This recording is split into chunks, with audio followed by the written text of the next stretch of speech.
നമുക്കിന്ന് വെറൈറ്റി ആയിട്ടൊരു കടലക്കറി തയ്യാറാക്കാം. അതിന് വേണ്ടിയിട്ട് 3 സ്പൂൺ വെളിച്ചെണ്ണ ഒഴിച്ച് ചൂടാക്കുക. ഇതിലേക്ക് പെരുംജീരകം, ഗ്രാമ്പൂ, കറുവപ്പട്ട, ഏലക്ക ഇത്രയും ചേർത്ത് കൊടുത്തൊന്നും ചൂടായി വരുമ്പോഴേക്ക് ഇതിലേക്ക് ഇഞ്ചി വെളുത്തുള്ളി ചതച്ചത് 1 സ്പൂൺ ചേർത്ത് കൊടുക്കാം.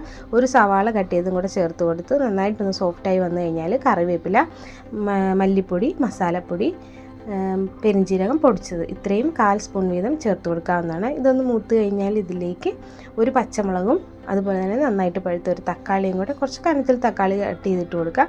ഇത് നന്നായിട്ടൊന്ന് ഇളക്കിയതിന് ശേഷം ഇതിലേക്ക് ഉപ്പും വെള്ളവും ചേർത്ത് വേവിച്ച് വെച്ചിരിക്കുന്ന കടല ചേർത്ത് നന്നായിട്ടൊന്ന് തിളപ്പിക്കുക.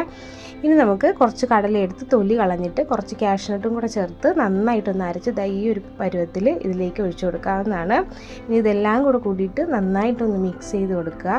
ഇത് തിളച്ച് വരുമ്പോഴേക്കും ഗ്യാസ് ഓഫ് ചെയ്തിട്ട് മല്ലിയിലയും പുതിനയിലയും ചെറുതായിട്ടൊന്ന് കട്ട് ചെയ്ത് ഇട്ട് കൊടുക്കാം. സ്പെഷ്യലായിട്ടുള്ളൊരു കടലക്കറി അല്ലേ, എല്ലാവരും ഒന്ന് ട്രൈ ചെയ്ത് നോക്കുക. നമ്മുടെ ചാനലും കൂടെ സബ്സ്ക്രൈബ് ചെയ്യുക.